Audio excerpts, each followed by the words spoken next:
guys, Prowl 1701 here, and today we're going to review The Unicorn and the Wasp. Now, this was a poll voted on by my patrons and my YouTube members. It is a strictly Modern Who poll. I put up a Classic Who poll and a Modern Who poll for them to vote on what story to review next from each. And from the Modern Who poll, this one won, which I was hoping it would because I really wanted to rewatch it and review it as a tribute to Christopher Benjamin, who, of course, passed away recently. I really liked Christopher Benjamin, one of those actors who is in classic Doctor Who and modern Doctor Who, and I like all of his roles. He's great as Sir Keith in Inferno, and Inferno is one of my favorite stories, and Sir Keith is such a cool character, just a really good guy who wants to do the right thing. You know, he's that kind of character that shows up in the Third Doctor era, that sometimes, you know, a guy in authority who's supposed to be important who ends up turning out to be one of the bad guys. Happens a lot in the Pertwee era, but not Sir Keith. Sir Keith really is one of the good guys. I would have loved to have seen him show up in more stories, because he really is someone who could have been a really strong ally for the Doctor, one of those few people in authority the Doctor could rely on and actually like. And Christopher Benjamin plays him so well. He's my favorite of the three characters. Of course, he's probably most famous as Jago from The Talons of Wing Chiang, and he's great as Jago. He's so good as Jago. Just the way he plays Jago is very similar kind of to how he plays the Colonel in The Unicorn and the Wasp, to where he's exaggerating the character a little, but not to the point to where it feels camp or farce. It's a little caricaturish. A little bit, just accentuating a few things, which especially works for The Unicorn and the Wasp, which isn't a story that takes itself very seriously. But even in something serious like Talons of Wing Chiang, he does it just that right balance. Much like the guy who plays Harrison Chase in The Seeds of Doom. He's a little over the top, but it's like that. It's perfect. It's that perfect amount to where it doesn't feel forced or farcical or campy. It's just that perfect level. And he did Jago like that in Talons as well, that just made him such an endearing character. And I can see why they brought him and Lightfoot back for the audio series that ran all the way up until Trevor Baxter passed away. It really works here how he exaggerates the Colonel here. The reveal at the end that he could actually walk the whole time is beautiful. It's the cherry on top, and I love it. And that's one of the things I like about The Unicorn and the Wasp. It doesn't take itself too seriously. It's meant to be a good time. It's not meant to be a serious episode. It's meant to be fun, lighthearted, exciting. It doesn't try to be Caves of Androzani. It doesn't try to be Blink. It doesn't try to be the Library two-parter. It's just a fun filler episode. This is one of those episodes I point to when I want to make the argument that Doctor Who works better. In the modern series format, you need more than 8 to 10 episodes. You need the 13-episode run. 12 episodes at least, but I prefer 13 episodes a season because you need these filler episodes. You need these fun episodes that are just meant to be exciting, fun. I like those episodes that if I had to sum them up into one word, it would be fun. The Crimson Horror is another perfect example of this. Obviously a filler episode, but it's a fun episode. I love the Crimson Horror a lot. There's a lot of humorous adventure going on in it. And that's like that here. We have a murder mystery, an Agatha Christie-style murder mystery with Agatha Christie in it, and her being in it is part of the plot to why it's an Agatha Christie-style murder mystery.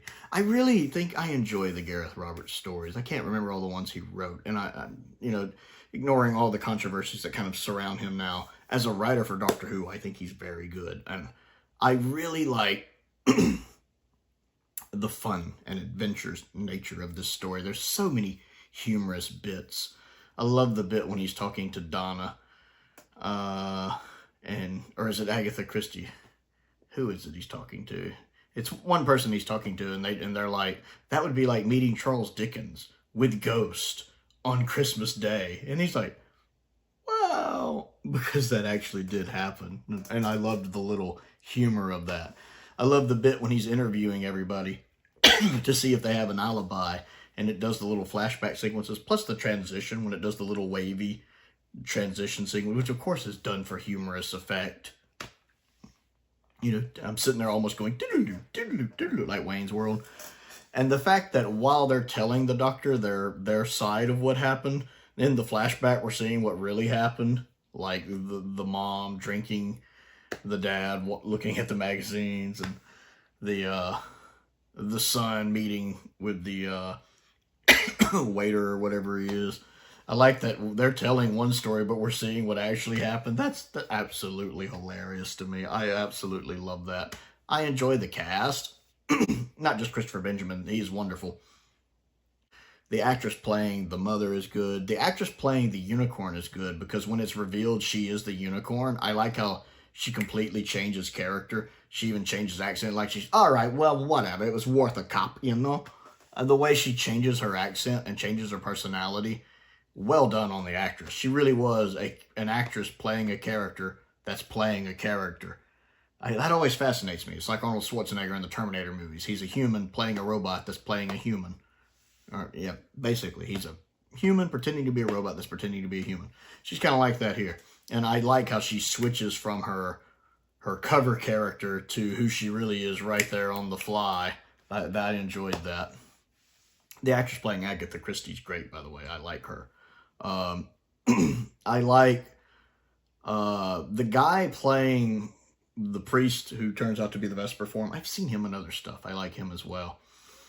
And I love the scene also when the doctors and when they're interrogating everybody, and even the doctor sits down for a second and has this little flashback when he talks about Charlemagne and he's chopping through the forest. I don't know why, it's just funny that it does a flashback transition for him. It's part of the humor of the episode. And he mentions, you know, that time Charlemagne got kidnapped by robots or something, and then the Christian's like, Charlemagne lived centuries ago, and he's like, I've got a good memory. I feel like everybody was having fun with this episode, and I love that. I also enjoy at the end when finding out who did it, and how she's like, and what about you, Colonel? And what about you, ma'am? The bit, and then how the doctor's like, it was you, Donna. She's like, who did I kill? He's like, oh, no one. It was you, Agatha Christie. Wait, what? So she killed anybody? No. The roving finger moves to you. That whole bit is done in such a humorous style that I absolutely love it. And then, of course, I love the little nods to Clue with the Agatha Christie, you know, the Professor Peach, which is very much like Professor Plum in the library, you know, with the lead pipe. I love the nods to, like, the Clue board game there. I enjoy that. I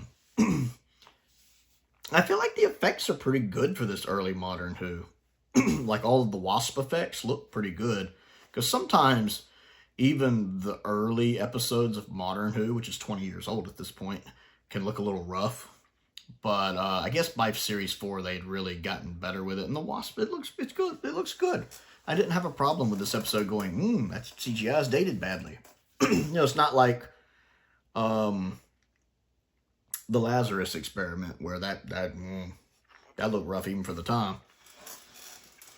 No, the Wasp, all the special effects look really good for this. I enjoy the location work. I like the fact Agatha Christie realized they weren't married. No wedding rings. I like the fact that the doctor is basically fanboying at the beginning and meeting Agatha Christie like it's someone on his bucket list he wants to meet.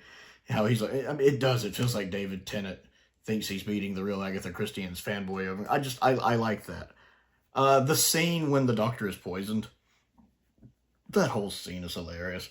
I love the fact the doctor knows he's being poisoned. Something's like blocking his enzymes. That whole scene, when he's, you know, give me salt, give me this, give me this, give me this. That whole bit, everybody's on point, especially David and Catherine. The one word, Harvey Wallbanger. Harvey Wallbanger? How is Harvey Wallbanger one word? And the bit when there's like Towering Inferno. Towering Inferno? Salt. Too much salt. She's like, too much salt. A shock. I need a shock. So she gets it. That whole scene is just comedy gold. And it's the performances that just pull it off. And just, it's not just the lines, the physical acting in that, from both, from David and from Catherine. The physical movements they're doing are just, it's just a hilarious, hilarious scene. I like the way it resolves. I like the fact it gives an interesting backstory as to how the Vesper form exists. I love how they keep bringing up how everybody keeps it under wrap because they're British. What can I say? We're British. We carry on that whole little running gag of, you know, stiff upper lip. We keep moving on. Don't want a scandal. We're British. You know, posh British. You know, that keeps becoming a recurring theme. I enjoy that. And I did like the fact the Vesper form let Agatha go at the end. The fact that the Doctor mentions that, you know, it let her go right there at the end. It chose to let her go. That was, I liked that as well. And some of the incidental music was also really funny. There were times when a lot of the more comical scenes were going on. I noted the incidental music was, of course, leaning into the comical aspects of it. It is an episode that's meant to be a filler episode, but a funny, humorous, tongue-in-cheek, let's have fun with it. You know, it's almost like, all right, this one's just going to be fun, where you just get the impression everybody had a good time filming it. It's just, it's so much fun. It doesn't take itself seriously. It's the reason why we need filler episodes. Not all filler episodes work, to be fair. I mean, Love and Monsters is terrible. I know some people try to tell you it's underrated. Maybe they find it underrated. I don't. I find it terrible. Other than the ELO music, which is awesome. But other than that, it's terrible. And then Fear Her. Fear Her is another episode of a filler episode that did not need to exist. It's dreadful. I hear it's popping up back on the BBC iPlayer, and my first thought is, why? Was anybody asking for that? But there are episodes out there that very much speak to, hey, we need to go back to these longer seasons, because sometimes these filler episodes are great. Unicorn and the Wasp and the Crimson Horror are definitely two of the strong ones to show, hey, these kind of fun episodes are why we need this longer episode run. It was a really fun episode. I really enjoyed this rewatch, which, you know, I've always liked Unicorn and the Wasp. I mean, if you've heard me talk about it before, I tend to talk about how it's underrated. It's one of my favorite episodes from season 4, honestly. It's fun. I love these fun episodes of Doctor Who. I do. Where it's not taking itself too seriously. It's just having a good time, and everybody who worked on it looks like they're having a good time. And it's directed by Graham Harper.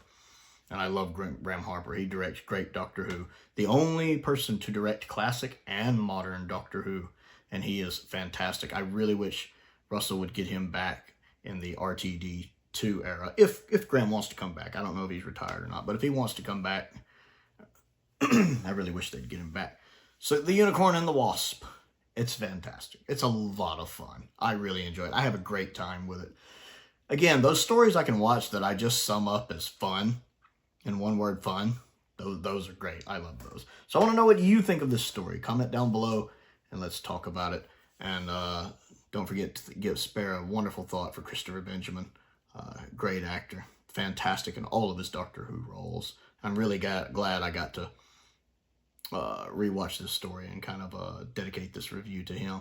And I really appreciate my patrons and YouTube members voting on this one and voting in those polls. If you would like to become one of my patrons, there is a link to that down in the description below that gets you early access to videos, exclusive videos. My Sunday videos are exclusive to patrons at different tiers. I think the $5 tier gets the first 2 weeks, and the $7.50 and above, which is the next tier up, get all of the Sunday tiers in a month, or all of the Sunday videos in a month. You also get to vote in polls and all sorts of other fun stuff. Occasionally I'll do like fun outtake videos, or sometimes if I film 2 versions of a video, they'll get the version that didn't get published. That happens occasionally. Stuff like that. Check that out if you, or if you just like supporting YouTube channels that you like financially. That's fantastic. So check that out down there. I want to give a shout out to some of my top tier patrons: Colin Coney, Sam Venning, Unknown289, Finn Perkins, and Paul Gibbons. I appreciate their support, as I do the support of all of my patrons and my YouTube members. I have a P.O. box if there's anything you'd like to send me to look at and review. A link to my Amazon wish list is down there. A link to my Amazon UK wish list is also down there. Check those out. I update them regularly. Most importantly, thank you for watching. Not long after not that long since